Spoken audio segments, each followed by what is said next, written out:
Tentar mais ou eu posso ler o 17? Bem, tem uma pergunta aqui. Vou mostrar aqui, ver se... Tem uma pergunta aqui da Luísa. Quando os materialistas... Mas os materialistas, quando retornam ao plano espiritual, não é no mesmo estado de quem é mais espiritual? Bom, de novo, é a questão da perturbação, né? A gente vai ver o Kardec conversar com muitos espíritos que foram materialistas justamente no momento de perturbação. É claro que dependendo dos conhecimentos e da conduta moral que o espírito teve, depois que sair da perturbação, ainda vai haver diferenças. Mas muito cuidado quando a gente vai ver relatos, certas conversas que Kardec tem com alguns espíritos, e a gente tem que prestar atenção se é ainda um espírito em estado de perturbação ou não. Então, por exemplo, no estado de perturbação, ele faz toda uma confusão, tanto que, às vezes, os espíritos superiores dizem para Kardec que não há possibilidade ainda de evocar, que o espírito ele não consegue diferenciar, ele não consegue se explicar, ele não consegue entender nada. E os espíritos dizem assim: semana que vem, evoque. Ou o próprio, é muito curioso, o próprio espírito tem vários exemplos, e isso vai aparecer no Céu e Inferno, tá? Mas isso nasce na Revista Espírita. Na própria Revista Espírita, Kardec está conversando com o espírito e ele diz isso: na próxima vez que me evocar, eu vou poder explicar melhor. Porque ele já sabe que ele tem que sair desse estado de perturbação.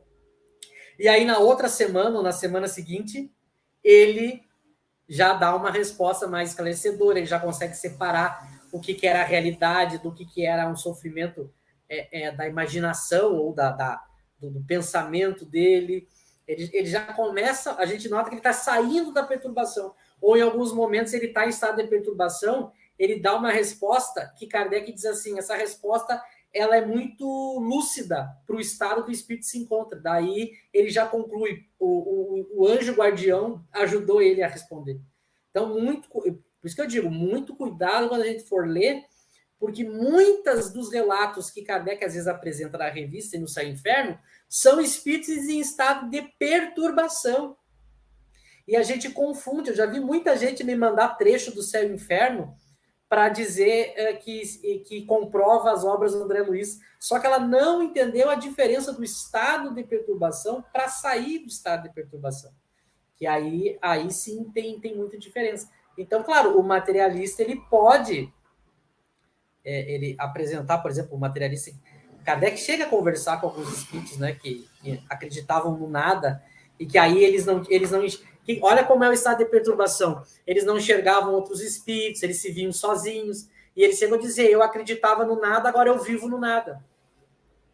Mas isso quer dizer o quê? Que ele está num lugar vazio? Não, os espíritos estão ali à volta dele. Percebam como não é um local? Não é que ele vai para um local em que ele fica preso, isolado. Não, ele está narrando que não está enxergando nenhum espírito. Mas os espíritos estão ali à volta dele. Muitas vezes o próprio anjo guardião diz, o parente dele, a esposa, a mãe, está ali junto com ele, mas ele não vê, demonstrando que não é o local, é porque como ele está no estado de perturbação, as percepções dele estão alteradas. Mas essa é uma prova que não é o local, porque que não é o local que os espíritos estão ali à volta dele. A gente vê, por exemplo, aquele suicida que ficava sempre vendo a cena que ele estava caindo, né, no precipício que ele se atirou. É óbvio, a gente vê ali na conversa que é óbvio que não é um acontecimento material, ou seja, não é que ele está lá na montanha, daí ele se joga enquanto espírito, aí volta para cima da montanha e se joga. Tanto é que ele está ali na Sociedade Parisiense dos Espíritas narrando isso, demonstrando que ele não está no local, mas que é algo que hoje a gente diria psicológico, né? Demonstrando por isso que eu digo, às vezes as pessoas querem usar esses textos para dizer para nós que confirmam as obras que vieram depois, mas é justamente o contrário. A obra deixa claro que justamente não é o local.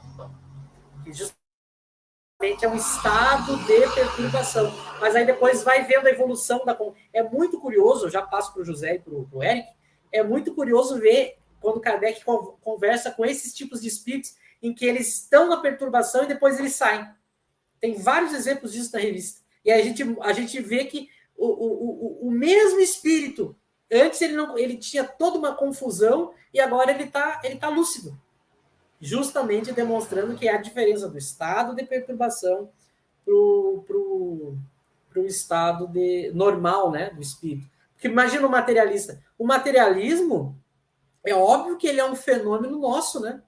Porque e que só dura durante a perturbação, porque o espírito, ele sabe que ele é espírito, ele sabe que ele teve diversas encarnações, ele sabe que ele é imortal.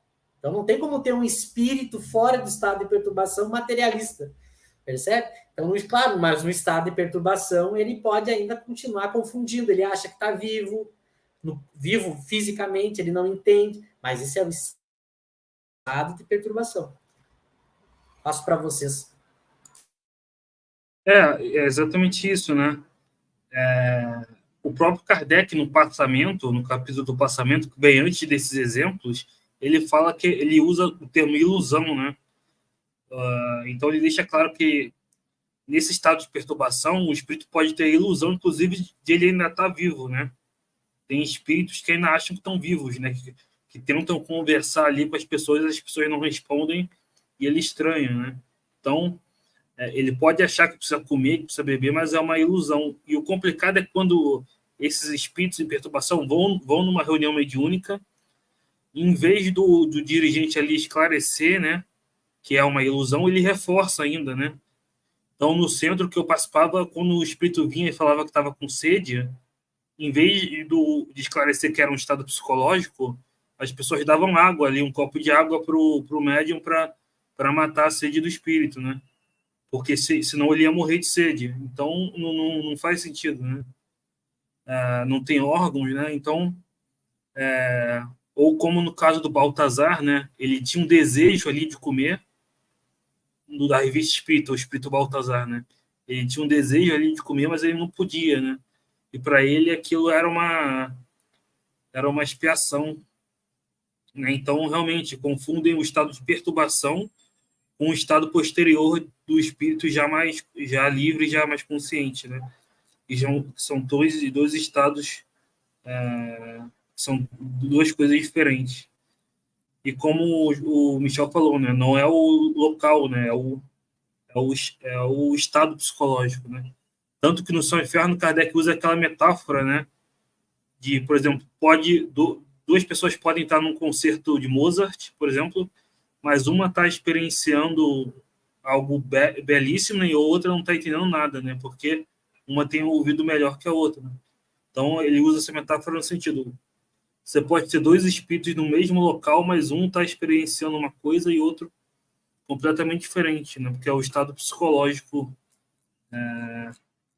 é um céu e inferno íntimo, né? Vamos colocar assim entre aspas, né?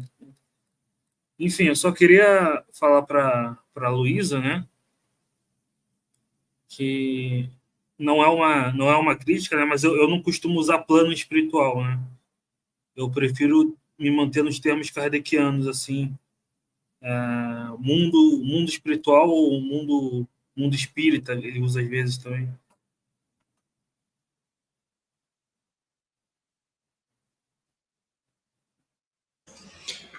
Essa questão da perturbação, eu acho que vocês já colocaram bem, mas essas outras obras mediúnicas no Brasil acabaram tomando a exceção por regra, né? E acabaram criando uma confusão completa, porque a perturbação, é claro, ela pode durar dias, meses e anos, como Kardec vai dizer lá, né? Mas uma vez passada a perturbação, o espírito entra no estado normal dele de errante, e tem as sensações, se locomove com o pensamento, mesmo os inferiores, Kardec deixa claro isso também. Se locomove com o pensamento, não tem as necessidades físicas do corpo, não tem órgãos, etc.